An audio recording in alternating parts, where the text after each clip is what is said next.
పలకం లేదా?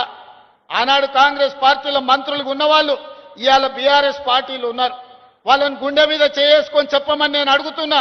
ఎవరు ప్రాణహిత చేవెళ్లకు నీళ్లు తేవాలని ప్రయత్నం చేసిండ్రు? ఎవరు ముఖ్యమంత్రిగా ఉండే రంగారెడ్డి జిల్లాకు, చేవెళ్లకు, వికారాబాద్కు, తాండూరుకు, పరిగికి అన్యాయం చేసింది ఎవరు? వాళ్ళ పక్కన చేరి వాళ్ళతో అంటగాక్కుంటా ఇంకా రంగారెడ్డి జిల్లాకు అన్యాయం చేయాలని కొంతమంది చూస్తున్నారు. అందుకే ఇవాళ ఈ ప్రాజెక్ట్ ఇదే కాదు, మహారాష్ట్ర ముఖ్యమంత్రితో మాట్లాడుతున్నాం. తొందరలోనే మహారాష్ట్రకు వెళ్తా, అక్కడ ముఖ్యమంత్రిని కలుస్తా. తుమ్మిడి హెట్టి దగ్గర 152 మీటర్లకు మనం అడిగినాం. 148 మీటర్ల ఎత్తున కట్టడానికి వాళ్ళు ఒప్పుకున్నారు. ఏదో వయా మీడియాగా 149 150 మీటర్ల ఎత్తున తుమ్మిడేటి దగ్గర ప్రాజెక్టు, గోదావరి ప్రాణహిత చేవెళ్ల ప్రాజెక్టును కట్టి ఆదిలాబాదు జిల్లాకు 1.5 2 లక్షల ఎకరాలకు నీళ్లు ఇస్తాం. అదే విధంగా